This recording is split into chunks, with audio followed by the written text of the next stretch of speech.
Bismillahirrahmanirrahim. Assalamualaikum warahmatullahi wabarakatuh.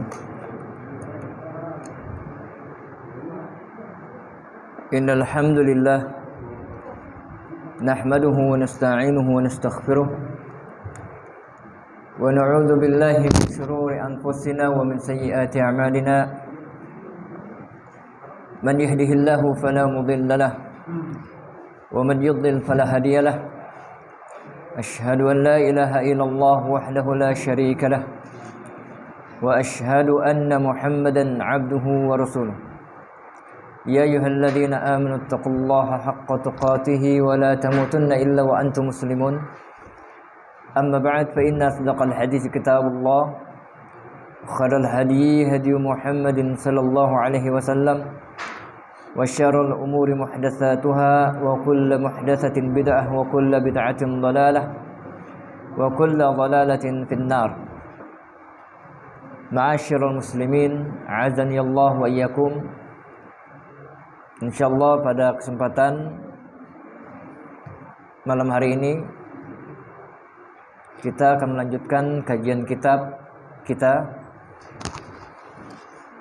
dari kitab yang asalnya berjudul Al-Mumti' fil Qawaidil Fiqhiyah, salah satu muqarrar yang dipakai di Libya, dan kitab tersebut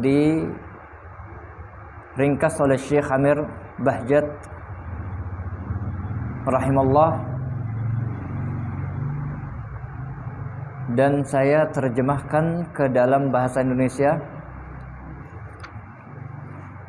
dengan menambahkan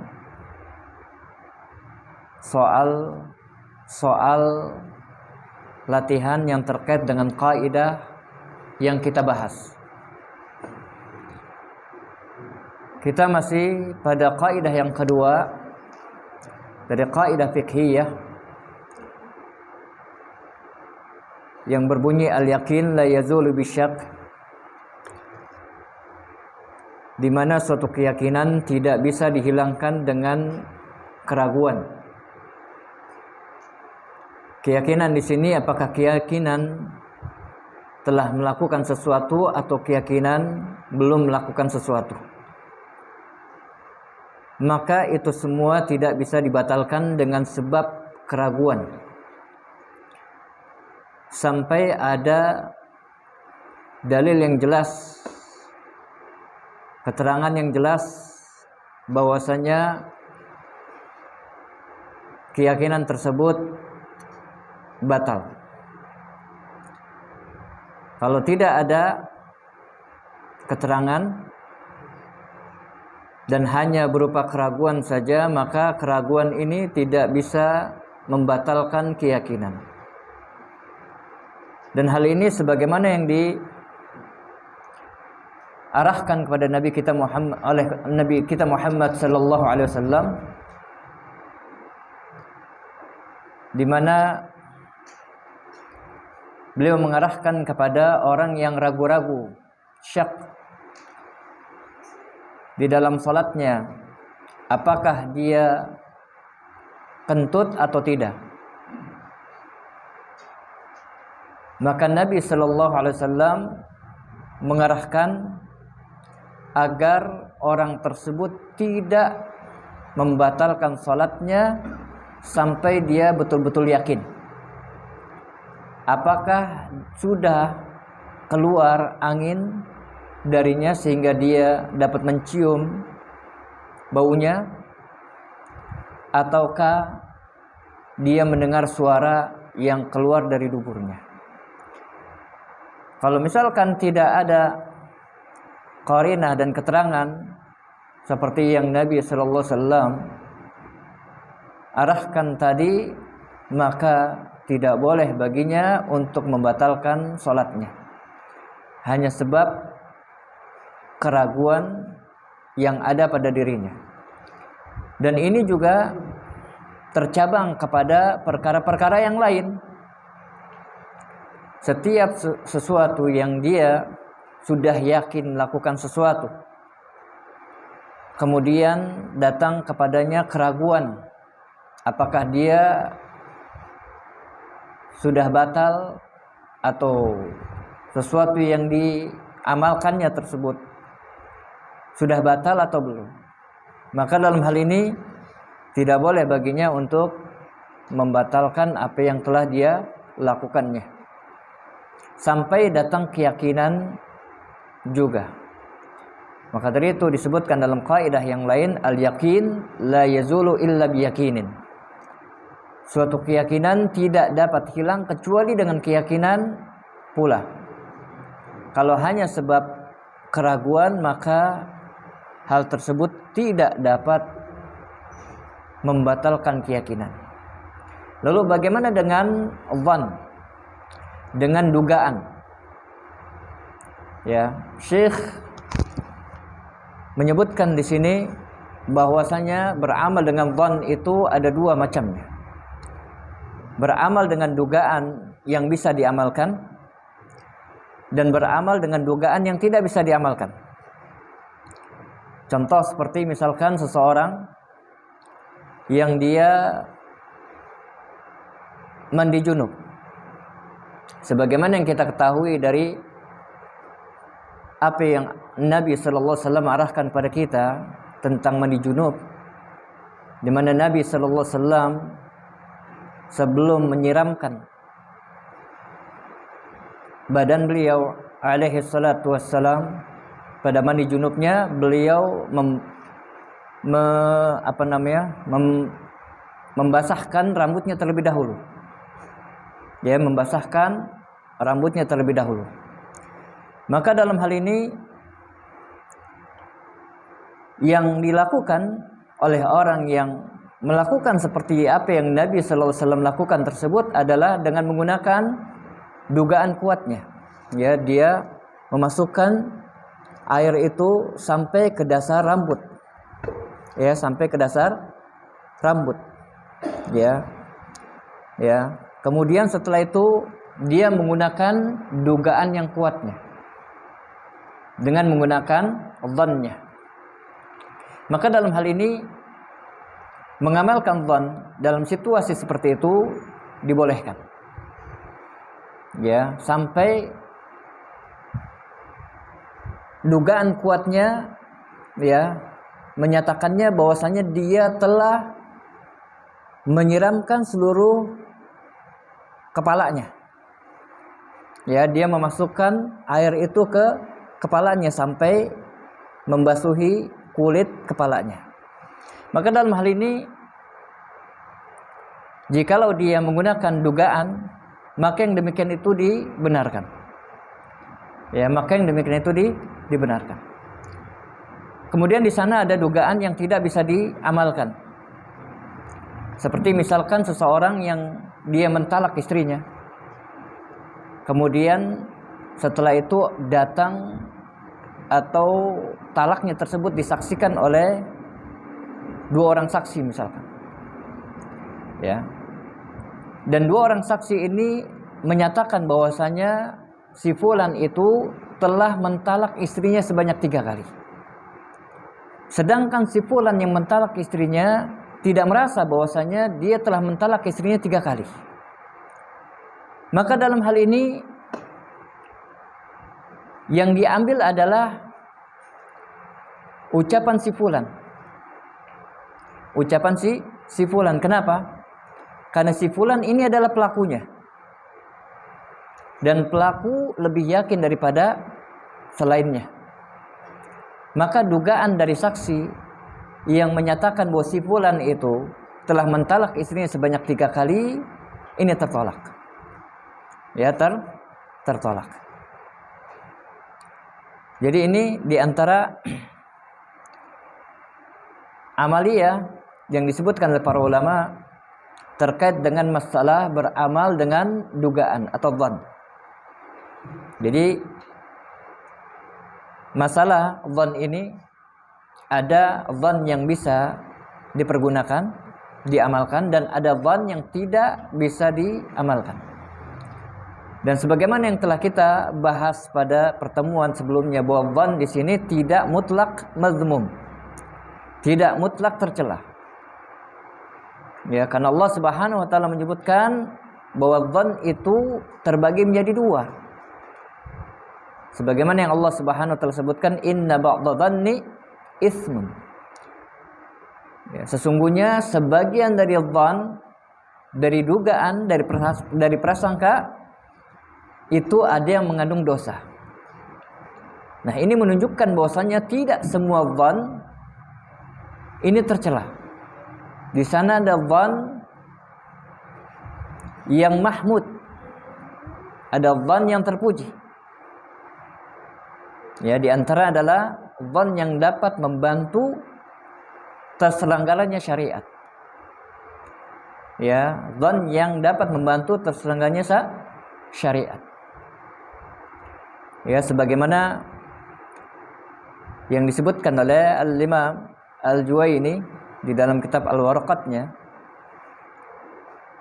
ketika beliau menyebutkan tentang ilmu, beliau menyebutkan bahwa yang dimaksud dengan ilmu adalah adz-dzannu ar-rajih, yaitu dugaan yang kuat. Ya, karena pembahasan yang dibahas yang terkait dengan ilmu usul fikih ini semua adalah keluar dari ijtihad. Maka dari itu Al-Imam Al-Juwaini rahimahullah ta'ala dalam kitabnya Al-Waraqat yang terkait dengan ilmu usul fikih, beliau menyebutkan bahwasanya yang dimaksud dengan ilmu adalah adz-dzannu ar-rajih, yaitu dugaan yang kuat. Ya, dugaan yang kuat. Dan tentunya tentang definisi ilmu ini bermacam-macam ya. Ada di antara para ulama yang mendefinisikan ilmu dengan ma'rifatul haq bidalilih, yaitu mengetahui kebenaran berdasarkan dalil sehingga menghasilkan keyakinan. Ada yang menyatakan lagi yang dimaksud dengan ilmu adalah idrakus syai' ala ma huwa alaihi idrakan jazima, yaitu mengetahui sesuatu dengan pengetahuan yang kuat, dengan pengetahuan yang jelas, tidak ada padanya keraguan dan lainnya. Ya, dari definisi ilmu. Intinya bahwasanya yang namanya dzan itu tidak mutlak tercela. Ada dzan yang bisa diamalkan dan ada dzan yang tidak boleh diamalkan, seperti dzannya orang-orang kufar ya terhadap amaliyah mereka. Yang ini mirip dengan istihsan, penganggapan baik.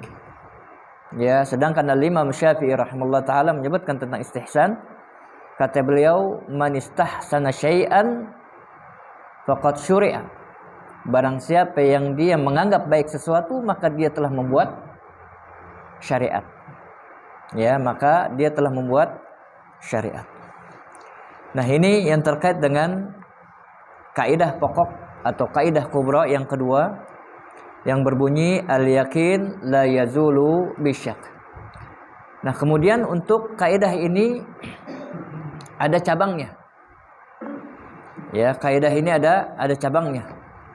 Ada sekitaran 7 cabang yang disebutkan oleh para ulama kita.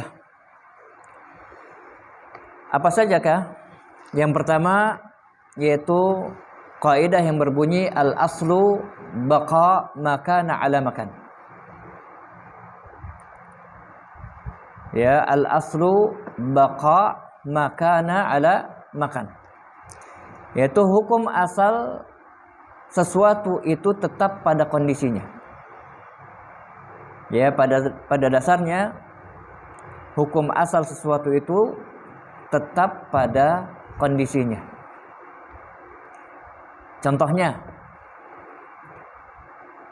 seperti misalkan seseorang yang dirinya telah yakin dalam keadaan suci, ya, kemudian timbul keraguan pada dirinya, apakah dia sudah berhadas atau belum.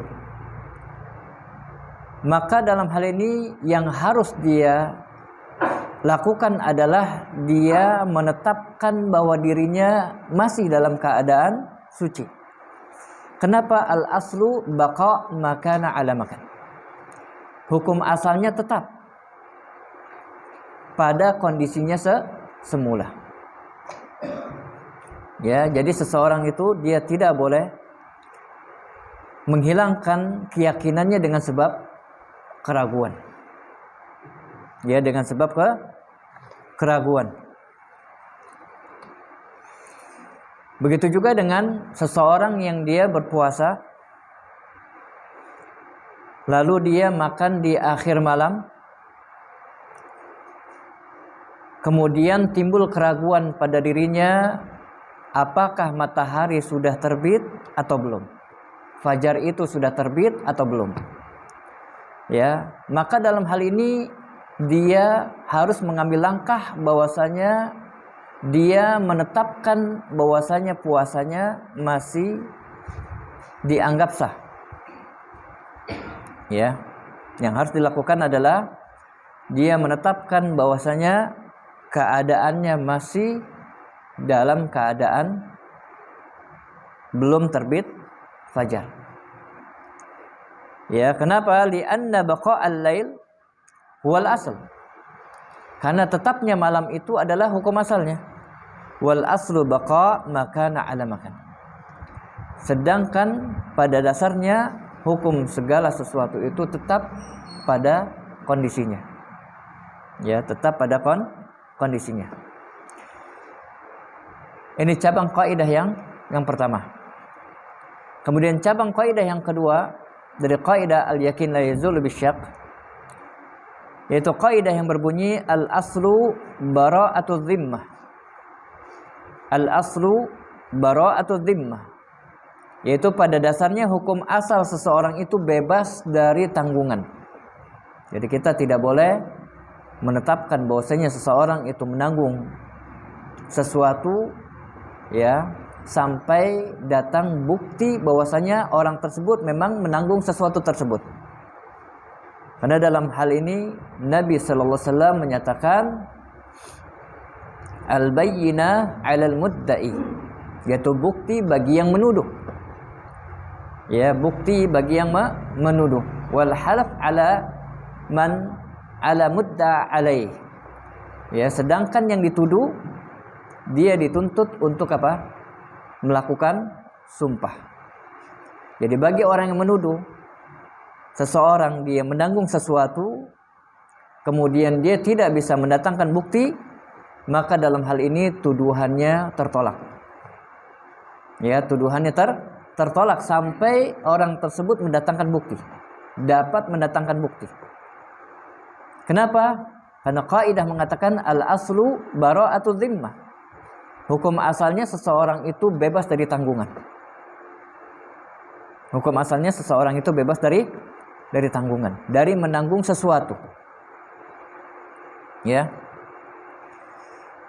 Jadi kalau misalkan si A menuduh si B memiliki hutang, kemudian si A tidak dapat mendatangkan bukti bahwasanya si B telah berhutang kepadanya, maka dalam hal ini yang dimenangkan adalah si B.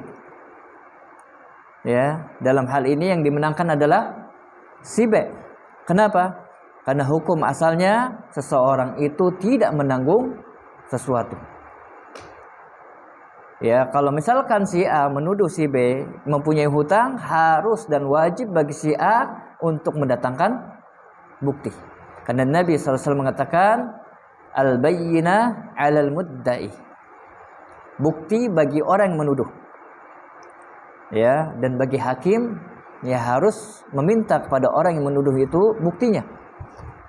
Dan bagi orang yang dituduh, hakim meminta kepadanya untuk bersumpah. Wal halaf 'ala mudda'a alaih. Ya, sedangkan sumpah ya dituntut bagi orang yang dituduh atas tuduhan tersebut. Ini kaidah, cabang kaidah yang kedua. Kemudian cabang kaidah yang ketiga, kaidah yang berbunyi al-aslu fil umuril 'aridah al-'adamu. Ya, hukum asal dari perkara-perkara yang datang dari luar, hukum asalnya adalah tidak ada. Hukum asalnya adalah tidak ada. Seperti contohnya seseorang yang datang atau si A datang kepada si B, kemudian si A langsung berbicara bahwasanya dia telah melunasi hutangnya. Dia telah melunasi hutangnya. Sedangkan A tidak memberikan bukti. Ya, sedangkan si A yang menyatakan kepada si B telah melunasi hutangnya tidak memberikan bukti. Maka dalam hal ini, dalam kasus ini yang dimenangkan adalah si B. Kenapa? Karena kaidah tadi mengatakan al-aslu fil umuril 'aridah al-'adamu. Hukum asal dari perkara-perkara yang datang dari luar itu tidak ada. Ya, tidak ada. Ya. Si A dengan si B ya ada permasalahan hutang pada keduanya. Ya. Hukum asalnya si A berhutang kepada si B. Kemudian tiba-tiba si A datang kepada si B bahwasanya si A telah melunasi hutang, dan ini adalah amrun kharij, yaitu perkara yang datang dari luar. Ya. Jika si A tidak dapat mendatangkan bukti bahwa dia telah melunasi hutangnya, maka dalam hal ini ya ucapannya tertolak. Ya, ucapannya tertolak sampai dia mendatangkan bukti bahwasanya dia telah melunasi hutangnya. Kalau misalkan tidak ada bukti, maka ucapannya tertolak dan dia tetap dinyatakan masih memiliki hutang. Ya. Ini kaidah yang ketiga. Kemudian kaidah yang keempat, kaidah yang berbunyi al-aslu idhafatul hadis li aqrabi awqatihi. Pada dasarnya hukum asal sesuatu kejadian yang baru disandarkan kepada waktu yang terdekat. Ya, pada dasarnya suatu kejadian yang baru itu disandarkan kepada waktu yang terdekat. Ya, di sini diberikan contoh yaitu orang yang melihat bekas sperma di pakaiannya. Ketika dia bangun tidur, tiba-tiba dia melihat bekas sperma di pakaiannya. Ya, maka dalam hal ini keadaan tersebut disandarkan kepada waktu yang paling dekat. Ya, maksudnya gimana? Ketika dia melihat sperma, ya, ketika dia melihat sperma yang harus dilakukan adalah dia mandi junub karena dia sedang dalam keadaan junub. Ya, dalam keadaan junub. Kemudian cabang selanjutnya, ini ada 7 nih cabang. Itu kaidah yang berbunyi al-aslu fil asya al-ibahah. Hukum asal dari segala sesuatu itu adalah mubah, boleh. Yang dimaksud sesuatu di sini adalah yang tidak terkait dengan masalah ibadah. Karena para ulama telah membuat kaidah pada suatu ibadah apa? Al-aslu fil ibadah al-mamnu' wat tahrim. Hukum asal dari ibadah adalah terlarang dan juga haram. Tidak boleh seseorang melakukan amalia yang dia sandarkan kepada ibadah, ya. Tidak boleh dia lakukan hal itu sampai dia mendatangkan bukti bahwasanya itu ada petunjuknya dari syariat. Kalau tidak ada petunjuknya, maka tidak boleh dia katakan bahwasanya amalia yang sedang dia lakukan itu adalah ibadah. Ya, karena hukum asal ibadah adalah terlarang dan tercela.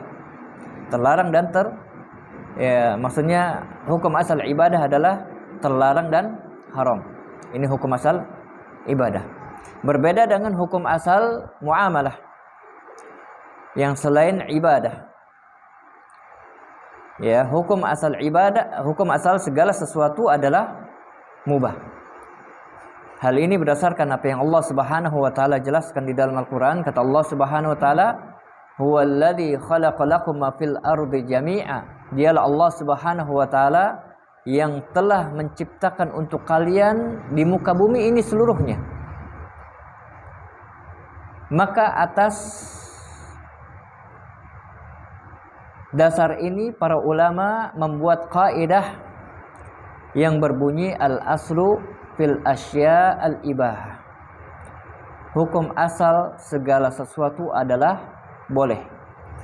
Tidak boleh kita katakan dia haram sampai ada keterangannya dari syariat bahwasanya itu adalah haram. Kalau misalkan tidak ada, maka hukum asalnya adalah mubah.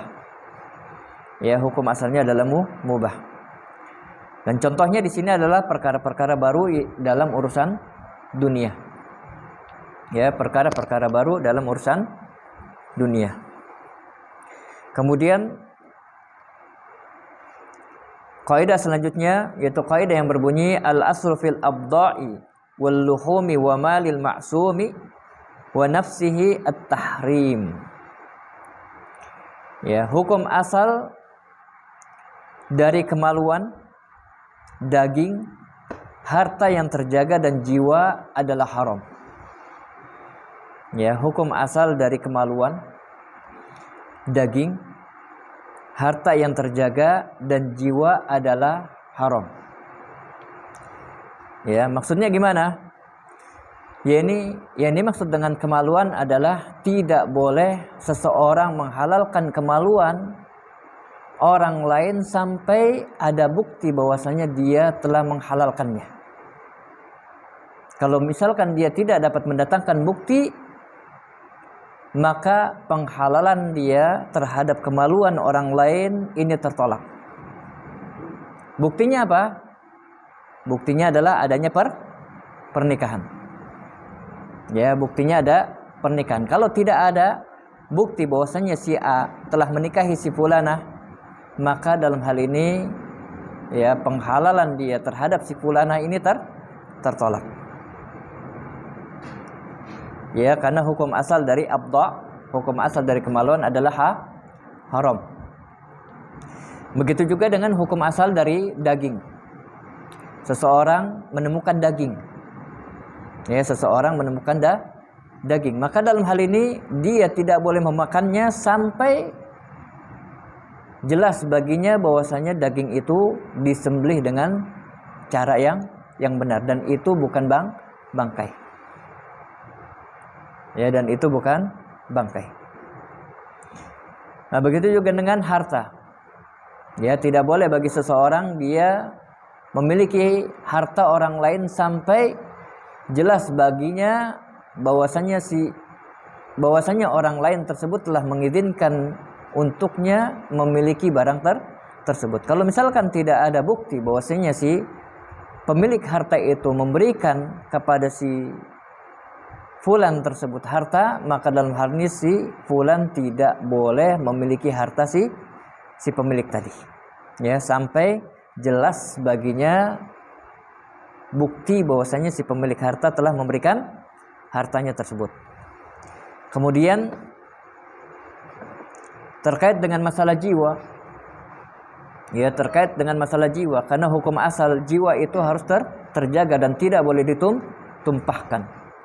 Ya, sampai jelas bahwasanya ada keterangan bahwasanya jiwa itu boleh ditumpahkan. Kalau misalkan tidak ada keterangan, maka dalam hal ini jiwa tersebut tidak boleh ditumpahkan.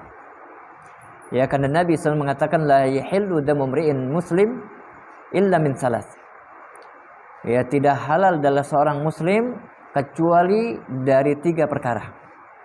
Kecuali dari 3 perkara. Yang pertama as-sayyibu zani, yaitu orang yang sudah menikah dia berzina. Ya, maka kalau misalkan dia berzina, hukumnya adalah apa? Rajam. Hukumnya adalah rajam. Kemudian yang kedua wan nafsu bin nafs, yaitu jiwa dibalas jiwa, itu pada hukum qisas. Ya, pada hukum qisas. Kemudian yang ketiga at-tariku lidinihi al-mufarraqa lil jamaah, yaitu orang yang meninggalkan agamanya dan dia memisahkan diri dari al-jamaah. Ya, artinya dia murtad, keluar dari Islam. Sedangkan Nabi sallallahu alaihi wasallam mengatakan man baddala dinahu faqtul. Barang siapa yang mengganti agamanya maka bunuhlah. Tentunya yang membunuh di sini adalah pemerintah. Ya. Karena ini terkait dengan hukum jinayat, dan hukum jinayat ini yang berhak melakukannya adalah pemerintah, bukan rakyat dan juga bukan masyarakat. Ya. Nah, kalau misalkan tidak ada keterangan seperti itu, maka tidak boleh darah seseorang itu ditumpahkan. Ya, tidak boleh darah seseorang itu ditumpahkan. Nah, kemudian di sini disebutkan contoh, yaitu apabila ada seorang laki-laki mentalak salah seorang dari istri-istrinya dengan talak bain. Jadi Anda sebutkan di sini mentalak istri-istrinya. Ya, sebagai pendorong bagi bapak-bapak semua. Ya. Dengan talak bain. Ya, talak bain. Talak bain itu ada dua, talak bain sugra dan talak bain kubra. Ya. Dan ini talak bain kubra. Lalu dia lupa yang mana dari istrinya yang ditalak. Dia lupa.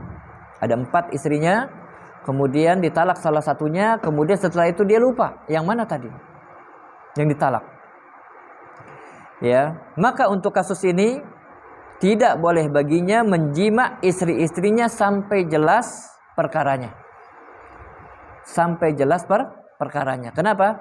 Al-aslu fil abda at-tahrim. Hukum asal dari kemaluan adalah haram.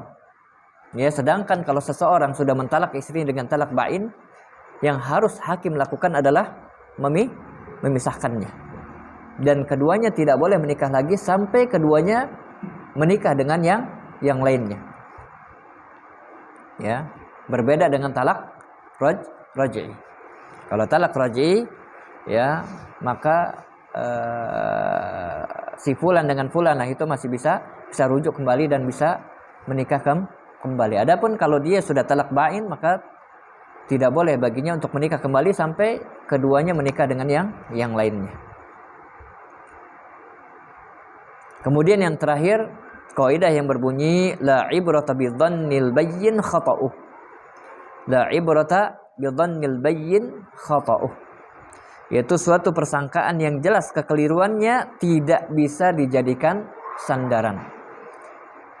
Contohnya adalah jika seseorang sholat sedangkan ia menyangka dalam keadaan suci, kemudian setelah itu nampak baginya ia dalam keadaan hadas.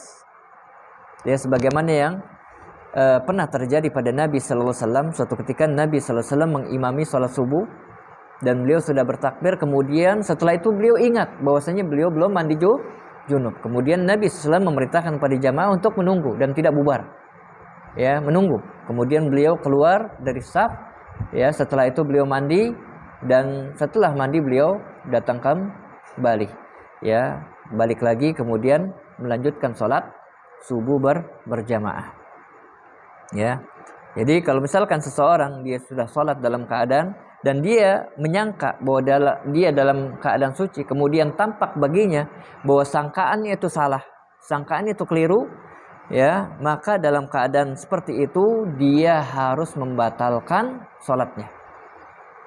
Ya, dia harus membatalkan sholatnya, karena yang namanya suci dari hadas, baik itu hadas kecil maupun hadas besar, itu merupakan syarat sahnya sholat.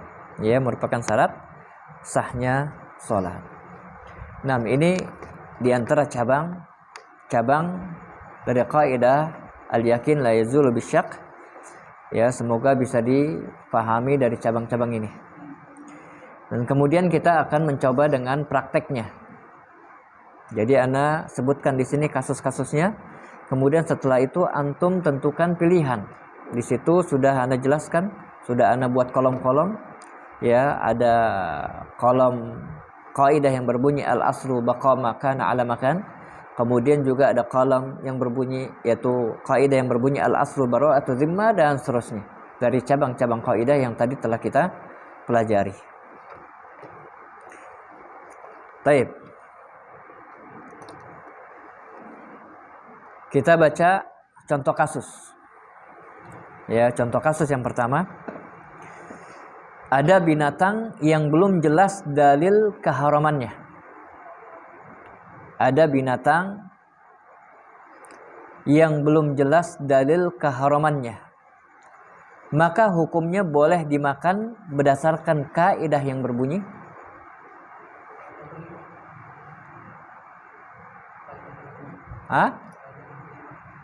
Yang kemana? Yang mana?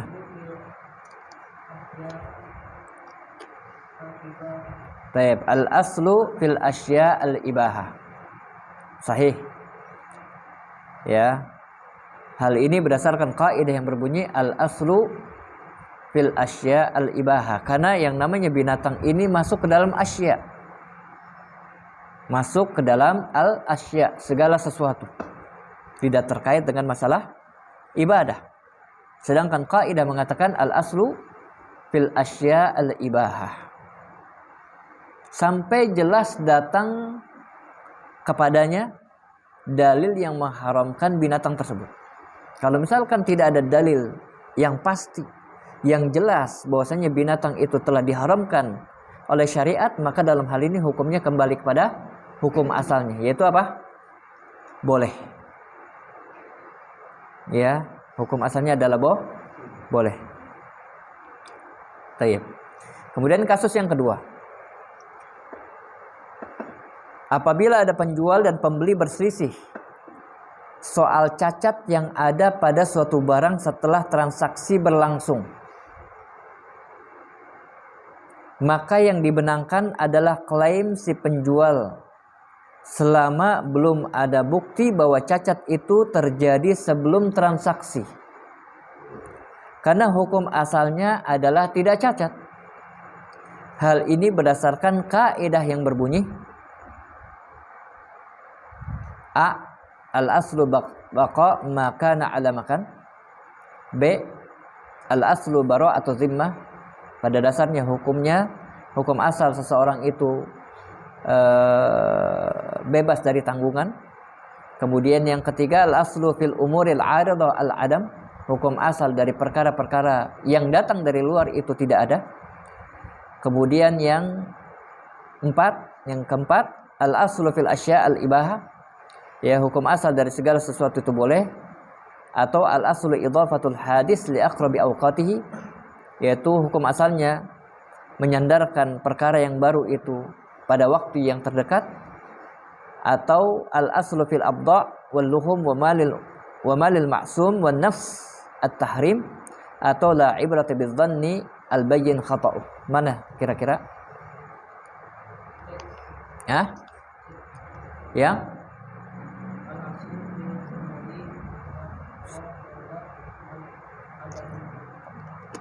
Baik, alasannya?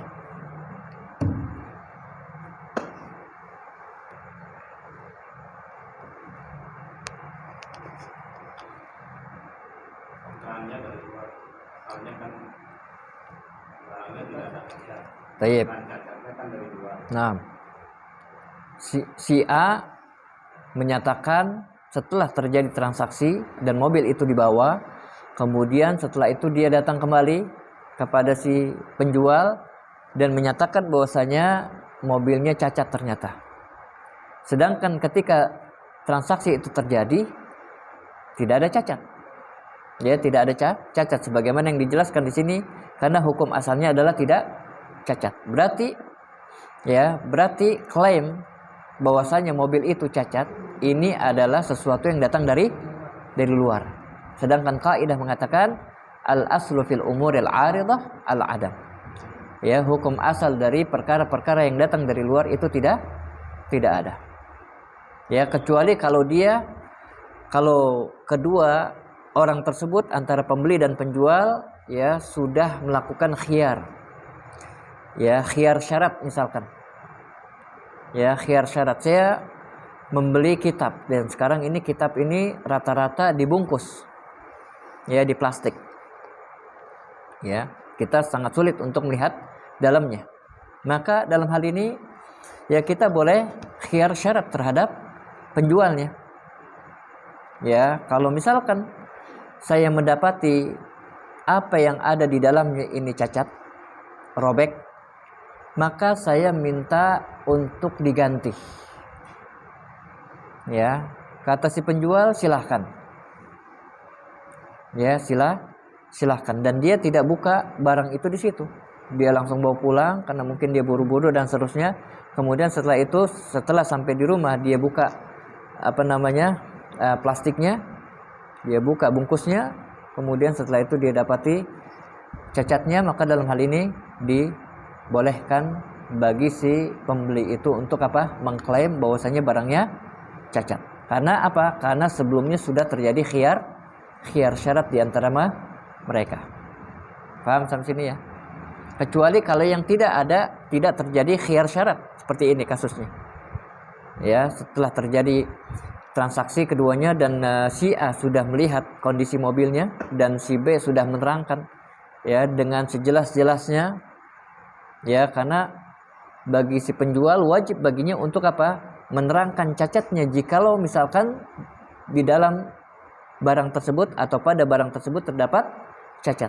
Ya, kalau misalkan dia tidak menjelaskan cacatnya, maka ini adalah perbuatan menipu.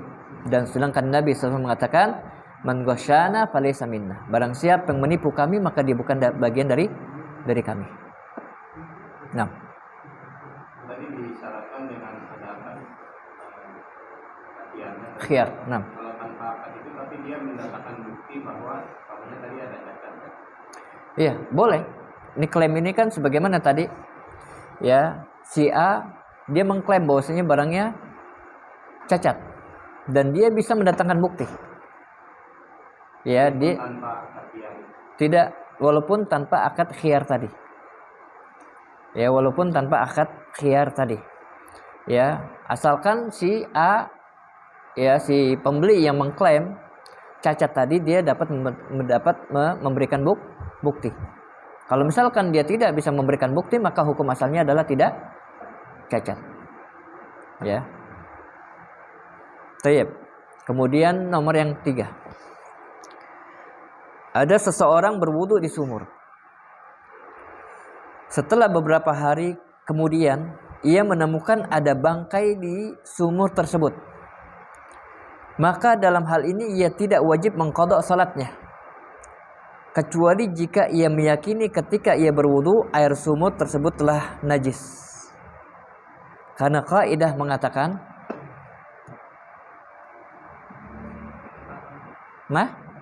yang pertama. Baik, alasannya?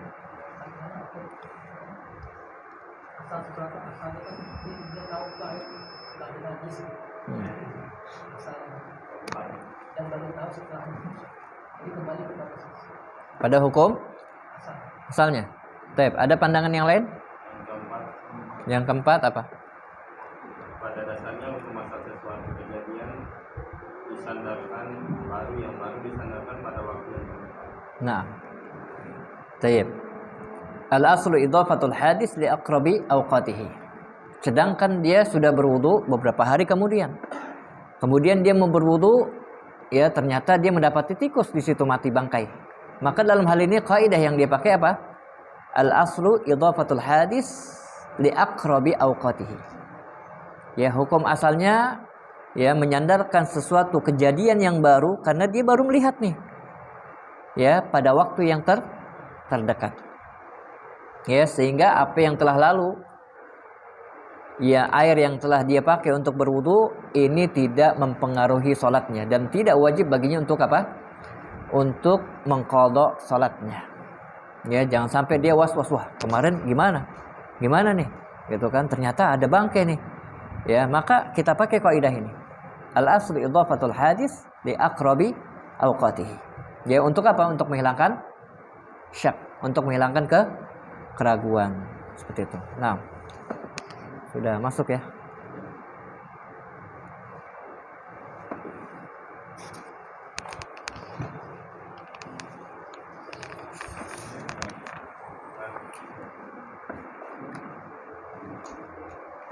Sambung atau nanti? Boleh. Hah? Ustaz. Enggak. Biasanya gimana? Ya, boleh. Setelah itu gimana? akhir.